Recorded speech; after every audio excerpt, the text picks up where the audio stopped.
Okay, this is activity 1.1.4. Local and global variables. Guessing game, two player. I'm going to skip over distance learning support. We're going to skip over goals. Well, we can do that. Learn when to use local variables and global variables. Write programs as pseudocode and in a natural language. Develop an app independently for multiplayer game play. This is the app description. There's a video you could watch there. Um, Essential questions. How does the variable scope influence the structure of an algorithm? Why are some user stories and user centered design so important when creating an app? Oh, I put an extra word in there. Why? Just why are user stories, not why are some user stories? 3. What arithmetic and logical concepts do I keep using over and over? Essential concepts. Local variable and global variables, user centered design, iterative design and debugging, natural language and pseudocode, algorithms, variables, arguments, procedures, operators, data types, logic, and strings. User stories and desired features.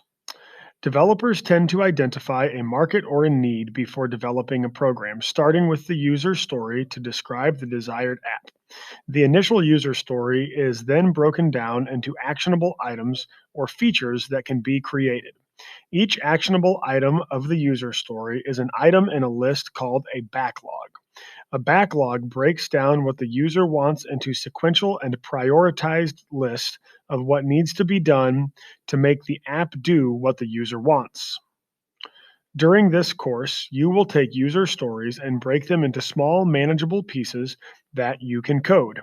By completing each smaller piece one by one, you can test the app and check with the user to make sure the app development meets the user's needs. While you break down the user story of needs, these are the types of questions to ask yourself about the design of the app. What features will you need? What should the user interface look like? How big should the screen be? Will the user ever need to scroll down? How does the accelerometer provide inputs on which way the sprite should move? How does the app know where the sprite is and where the sprite should move to? Using the steps below, you will build the user interface for an app. An example image of the user interface is provided. Yours may look a little different, and that's okay. You may choose to lay out these components differently by dragging and dropping them as you see fit. Just make sure you include all the components based on the activity's directions. Design overview, guessing game. User story. A group of students wants a game that they can play on their Android device while riding the bus. Work to develop a game app that they like. The initial user story is defined, but like all user centric developments, you will create the app incrementally and get feedback from the users. They may even provide suggestions to make your app better. In the game, the user will have a limited number of attempts to guess a number programmed into the code. You will add a two-player mode where player 2 can enter a number and player 1 tries to guess it. App overview.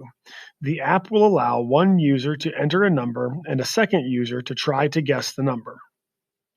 Initial backlog breakdown with individual sprint tasks.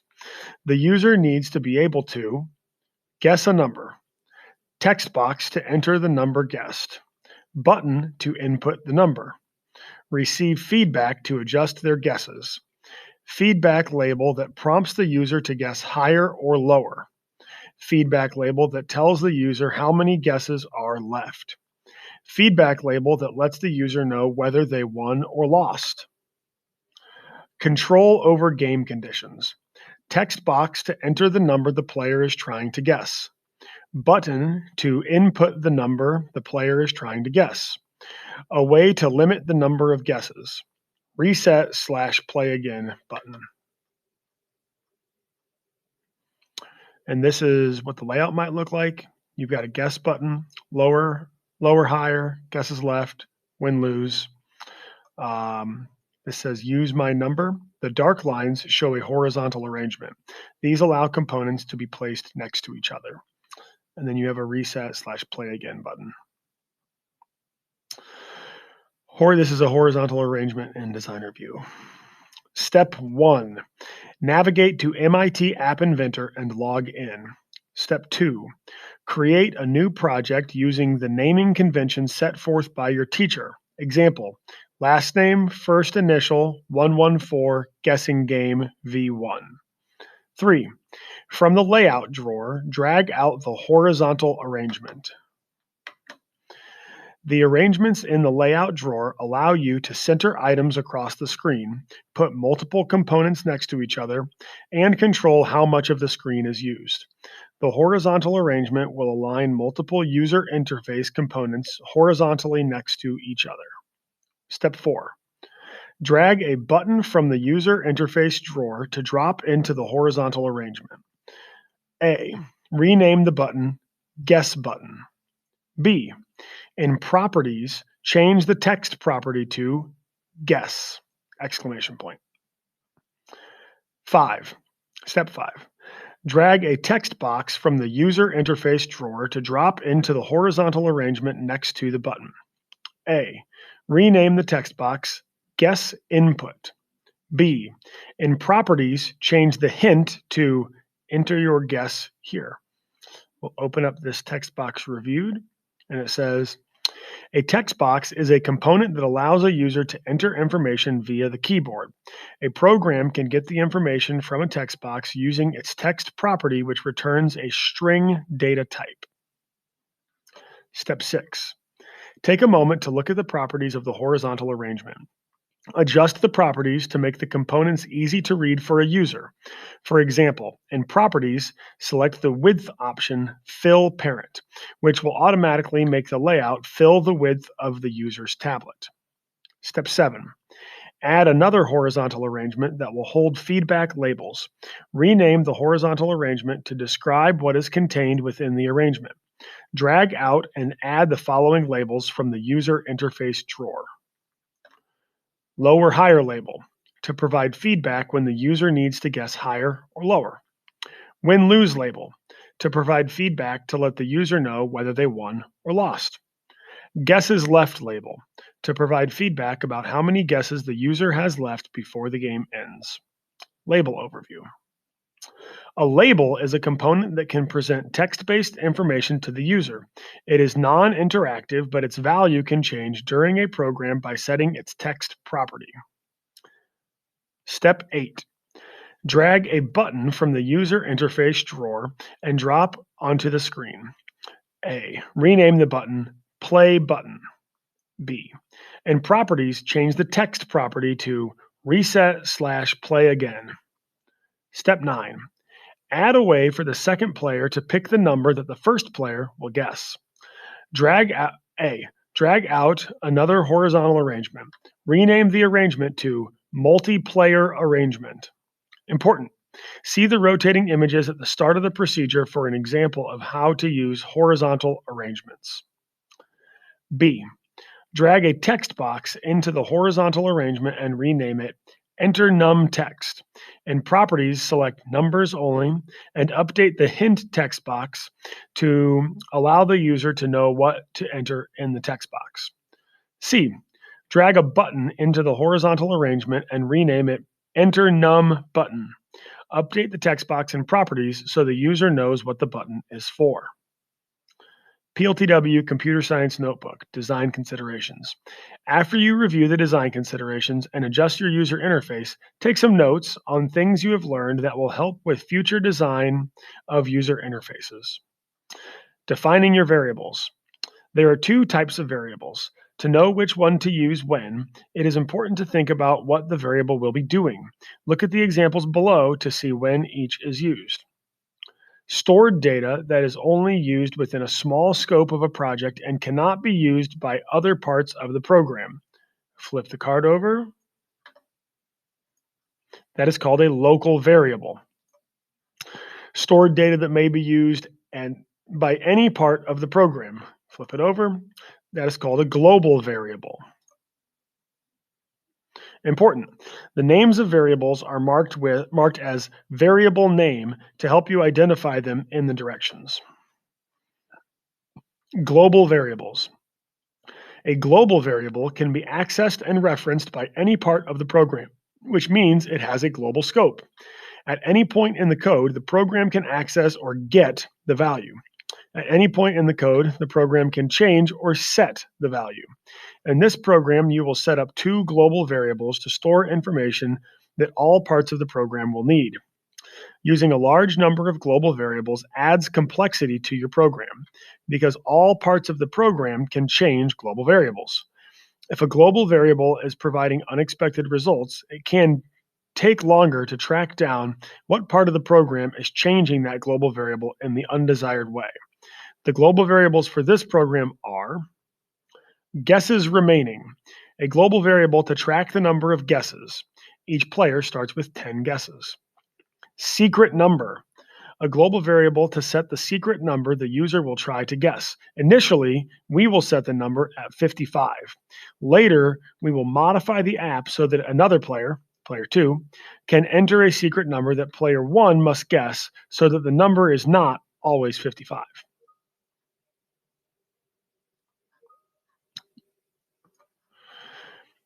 Step 10. Use variables and math blocks to initialize the following global variables. I'm going to have to change that. Whoops.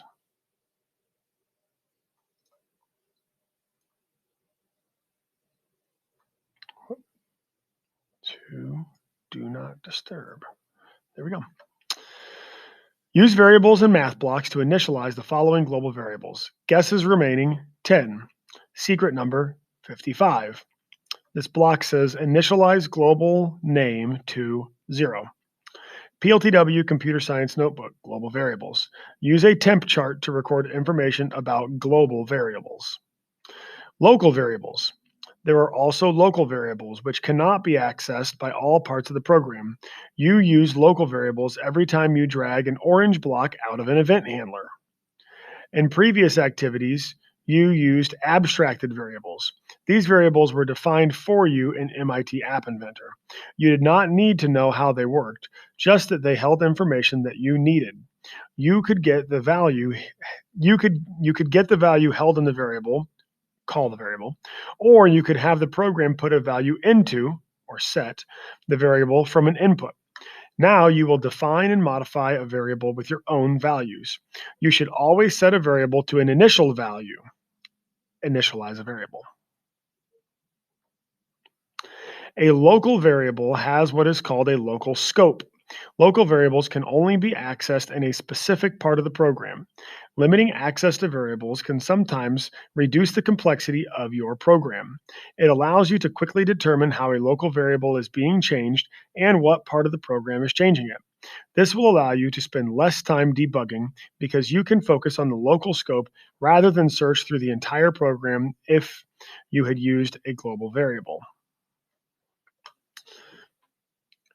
You are going to define a local variable guess. This is the number the user guesses as the secret number the other player stored in the global variable. The number a user guesses does not need to be used by all parts of the program, and you want to limit the scope of the guessed variable from impacting the other parts of the program. Therefore, the user input guess will only be temporarily stored in a local variable guess, when the user clicks the guess button in the user interface. Step 11. From the variables drawer in the blocks view, pull out the initialize local variable block. Step 12. Add the initialize local block inside the guess button .click control block. Step 13. Give the local variable a name such as variable guess. Step 14. Set the initialize local variable guess to the input from the guess input text box. Why use a local variable? When a user clicks the guess button, the value the user guesses in the text box will be set and stored to the local variable guess. From a programming standpoint, the design will continue to expand, allowing people to play with a person near them or in the next activity, play against a computer generated number. In both of these circumstances, the user wins if they guess the correct secret number and loses if they cannot guess the number before running out of guesses. By making the win and lose conditions contained in a local variable, you are helping to secure these conditions of gameplay from being corrupted as you expand the gameplay options. Error alert. Be careful with variable naming. In lower programming abstraction levels, such as Python, naming two variables the same thing causes problems. App Inventor will let you name a local and a global variable with the same name, but they have different scopes of influence. In the image, notice that the global and local variables have the same name for guesses. We'll scroll up so we can see that. They both have set blocks, which allow a part of the program to change the value that is held inside the variable, and get blocks, which allow the program to get the value stored inside that variable. However, as a higher level of abstract programming, MIT App Inventor automatically changes the guesses remaining set and get to include global in the name and provides an error for the local guesses that states it will not work outside the code. The blocks automatically adjust to keep from confusing these variables, even though they have the same name. Not all programming languages do this, so it is important to start using different names for local and global variables. As you progress into lower levels of abstracted programming, avoiding global variables helps to eliminate renaming variables and getting errors. When variables are local, they will not set or pull from other parts of the code like global variables will. Naming is easier when using local variables, and the chance of changing a different part of the code also decreases. PLTW Computer Science Notebook, Local Variables. Use a temp chart to record information about local variables. Career connections. Using local and global variables properly in a program help to reduce the complexity of the program. This saves programmers time in debugging and updating the code. Using variables allows a program to be more dynamic, as the information stored in the variables may be changed by the algorithms in the program. Using variables in a conditional. Now that a global variable holds the number the user is trying to guess, 55, and a local variable guess, is defined, you will be directed on how to add a conditional statement. Conditional statements are a series of conditions that a computer moves through until it finds the one that is true. This is exactly what the computer needs to do to compare the variable guess, input by the user, with the number stored in the secret number global variable, 55, to see whether the user guessed the correct number. In the variables drawer in the blocks view, you will see set and get blocks. You can use these blocks anywhere in the code after you initialize them. Initializing a variable is setting a starting value for the computer to use and change as you establish the program. Select a valid item in the dropdown, like global guesses remaining or global secret number. Error alert. When you pull out a get or set variable from the variables drawer, you will see an error icon. When you see these, click on them to get directions on how to debug and fix the code. Using natural language to describe code. A conditional uses the value stored in the variables to direct the computer to determine what to do next. In natural language, the way the computer would process the information is something like this. Get the local variable guess, and get the global secret number and see if they are equal to each other. If the local variable named variable guess is equal to the global variable secret number, then win-lose label should say you win. Else, the win-lose label should say try again. If we move down from the natural language version of how the computer compares information with the values in the variables, we get to pseudocode, which is more like how it would look in block form. If get local variables equals get local secret number, then set win-lose label to you win message. Else, set win-lose label to try again message. Later in the course, you will move to even lower levels of abstraction and do the same type of coding that App Inventor abstracts in the blocks. It is important that you start making the shift from natural language to the block language. Making this transfer now will help you get to lower levels of abstraction because understanding how and when conditional statements may modify local and global variables is an essential part of computer science. PLTW Computer Science Notebook, Language Abstraction. Take some notes comparing different language abstractions. Compare natural language and pseudocode using the same process of if, then, else conditionals. Step 15. Pull an if, then block out of the control drawer. Use the mutator to change the control block so that it includes an else statement.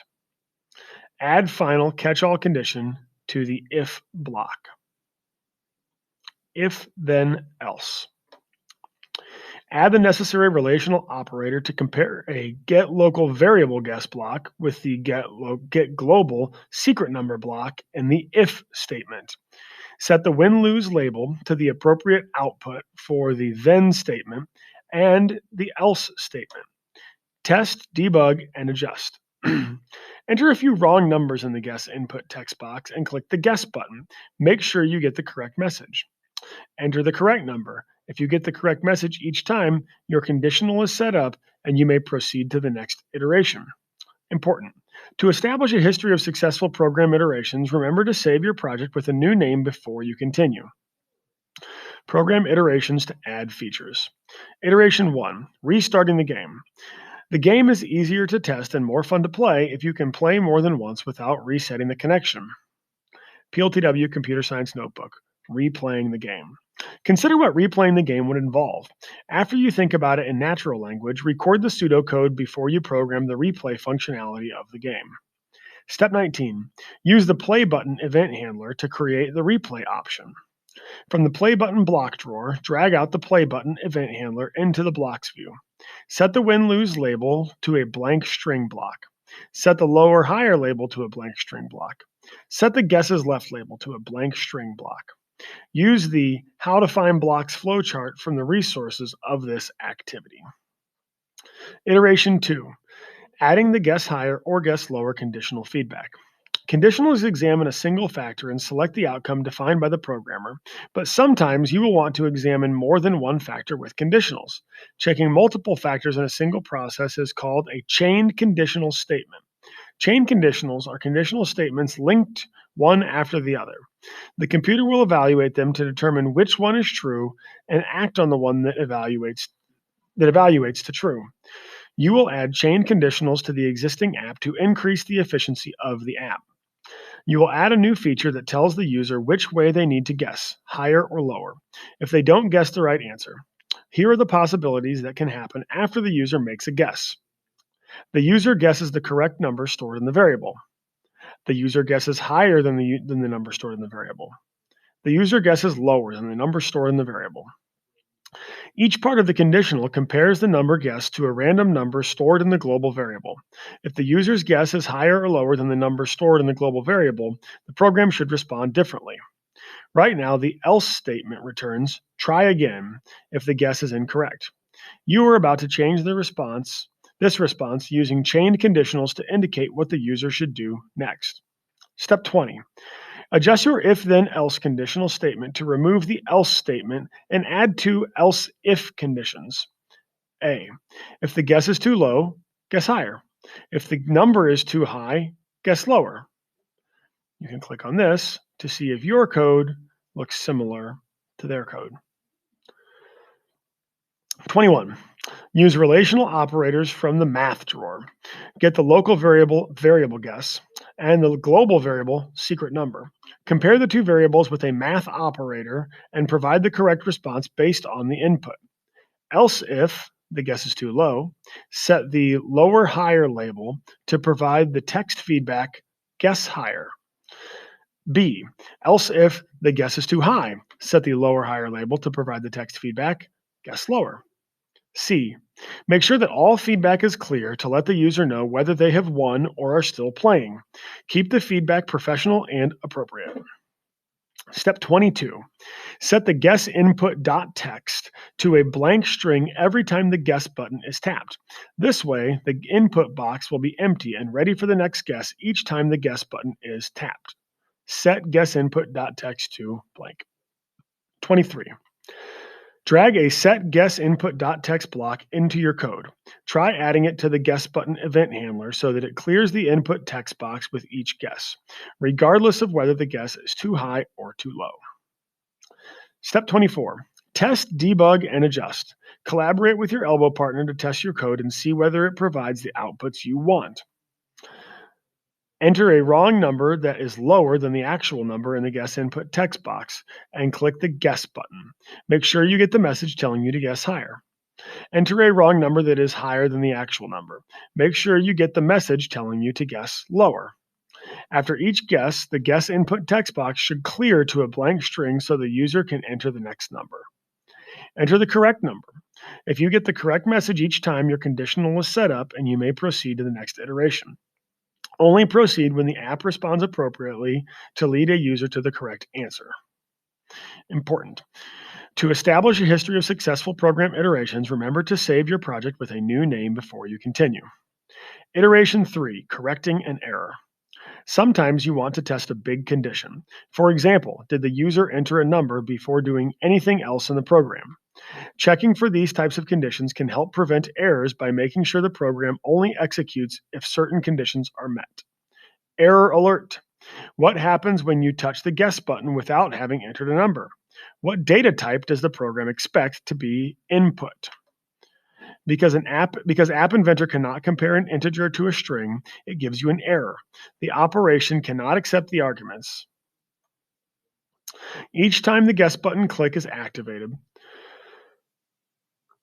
the program uses the isNumber logic block to check whether the input is a number or a string. isNumber. There is a quiz here. I'll read through the questions. Which of these blocks would return the value of false? What is it testing? What it is testing is not a number. True, false. I'm actually just going to skip over this. Step 25. Write out pseudocode for adding an if-then-else statement and logic to check whether the guess input value entered is really a number. If it is not, display to the user, pick a number, please. After you have written out your pseudocode and compared it with an elbow partner, program your app to include an input check for a number. Check your code layout. So here's an example of what the code should look like. You'll notice that they put an if is number to check right there. 26. Test, debug, and adjust. Enter a wrong number that is lower than the actual number in the guess input text box and click the guess button. Make sure that you get the message telling you to guess higher. Enter a wrong number that is higher than the actual number. Make sure you get the message telling you to guess lower. Enter a letter, a word, a punctuation symbol. Make sure you get back to the correct message. After each guess, the guess input text box should clear to a blank string so the user can enter a number. Enter the correct number. If you get the correct message each time, your conditional is set up and you may proceed to the next iteration. Only proceed when the app responds appropriately to lead a user to the correct answer. Important. Remember to save your project with a new name before you continue. Iteration 4, limiting guesses. You have already set up a global variable that stores the number of guesses. Now you are going to modify your chain conditional to subtract 1 from the number stored in the global variable each time the user guesses a wrong answer. This is an essential concept in computing called an incremental counter. Variables are a key component in this because they have a value that the computer changes in a set process as outlined by the programmer. While decrementing the guesses remaining variable, you also need to make sure the guesses left label output to the user shows the value of the global variable. You will need to join a text string, guesses left, with the current value of the global guesses remaining variable. Remember, it decreases by 1 with each wrong guess. Here's an example of how you might do this. Set global guesses remaining to get global guesses minus 1. Set guesses left table.text to join guesses left and get global guesses remaining. PLTW Computer Science Notebook, Global Guesses Placement.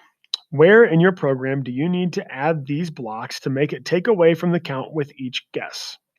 Error alert. Adding the global guesses remaining code line to the wrong place in the blocks will make your app count down beyond 0. 27. Guess and test the app Guess and test until the app behaves as you expect by subtracting 1 each time you enter a number. Consider that you did this same checking and clearing with the guess input text box. Complex conditionals using variables. Complex conditionals are a series of checks that the computer moves through in sequence before setting the Boolean value to true or false to determine which process to do next. In a word processing program, nothing happens until you provide an input. The software is always waiting for user input, such as if the A key is pressed, then output an A. If the Shift key adds an extra Boolean expression, if the A key is pressed and the Shift key is pressed, then output N capital A. Using conditional logic and Boolean operators such as and, or not, helps computers determine what to do next by increasing the number of conditions that must be met before taking a specific action. In this way, computers can determine how to compare, adjust, and access variables. Combining both logic and arithmetic operators, you can give the conditional statement multiple variables to check to logically determine the next action to take. 28. You want the computer to now check whether the user still has guesses and whether the user input is the correct answer. The conditional statement needs to evaluate whether there are still guesses left and whether the user guessed the correct number. A. If the global guesses remaining is greater than 0 and the variable guess is equal to the global secret number, then provide feedback in the win-lose label. You win. Then provide feedback in the lower-higher label. Congratulations. Whoops. B. Else, if there are still guesses left and the number guessed is lower than the number, then provide the message to the user to guess higher. Else, if there are still guesses left and the number guessed is higher than the number, then provide the message to the user to guess lower. Else, the user is out of guesses. Then provide a message that they ran out of guesses, so the game is over, and remove the guess button so the user cannot keep guessing. 29. Add to the play button event handler to concatenate or join from the text drawer a guesses left string block and get a global guesses remaining block. A. You initialize the global variable for the number of guesses in the code, and the code starts fresh every time you reconnect. However, after one game, what values do the variables hold? Important. A global variable changes based on any part of the program that sets it. As a user plays, they keep setting that variable down by 1. To play again, the variable needs to be reset back to 10. To reset the global guesses remaining variable to the original number of guesses, what can you add to the play button event handler? How will the reset value of the global variable be shown to the user? What needs to be visible or not visible during and after the game? Check your code. This is what the play button code might look like. Step 30, test, debug, and adjust. Touching the play button should restart the game by setting the values back to the original amounts. Enter a wrong number that is lower than the actual number in the guess input text box and enter the guess button. Make sure you get the message telling you to guess higher. Enter a wrong number that is higher than the actual number. Make sure you get the message telling you to guess lower. Enter a letter, a word, a punctuation symbol. Make sure you get back the correct message. After each guess, the guess counter should count down by 1. After each guess, the guess input text box should clear to a blank string so the user can enter the next number. Running out of guesses ends the game by not allowing the user to guess any more and displaying a message that they have lost. Enter the correct number. If you get the correct message each time, your conditional is set up and you may proceed to the next iteration. Only proceed when the app responds appropriately to lead a user to the correct answer. Important. Remember to save your project with a new name before you continue. Iteration 5, enable local play. Now that you have built and tested all the individual functions of the app, you are going to enable user input of a number to be stored in the global variable so the game can use that value. Step 31, drag out the enter num button.click event handler. Inside this event handler, set up the following. A. So that player 2 cannot see what player 1 entered, set the multiplayer arrangement.visible to false. B. Set the global number to be the enter num text.text. 32. Add all the replay features to the event handler because this is a second way to play the game. Set the labels win-lose label to be a blank string. Set the lower higher label to be a blank string. Set the global guesses remaining to 10. Concatenate the guesses left label to include a guesses left string and get global guesses remaining. Step 33. In the guess button .click event handler, add to the first if conditional. To make sure the user can enter another number, even a number when the game ends, set multiplayer arrangement visible to true. In what order or in what other place should you add these blocks so that the player guessing the number loses? So that if the player guessing the number loses, the user input becomes visible again for them to enter a number. Step 34. Once everything is working, trade with an elbow partner to test each other's apps. To play the game, have your partner enter a number and tap the Use My Number button. Then you can guess at the number and see whether the app leads you to the correct answer. Make sure the correct labels, text inputs, and buttons are visible or not visible based on whether the number was guessed or not. Step 35. After you verify that your app works, let your teacher know. PLTW Computer Science Notebook, Countdown Variables. In a later activity, you'll expand this app to include a countdown timer that adds a level of challenge to the game. The countdown will need a start time that will be decremented until it reaches 0. Consider the following image that shows two versions of code, one using a local variable and one using a global variable. We can see that bigger. Will the countdown clock need to have a global scope or a local scope? Why? All right. There's a little quiz you can do there. We won't do that right now. Conclusion. What would happen if a program tried to access a variable that was defined locally in another part of the program? 2. How does one of the algorithms in your program function? Use natural language to describe the algorithm as if you were explaining it to your friend who has not taken this course yet. 3. How did you interpret and respond to the essential questions? Capture your thoughts for future conversations.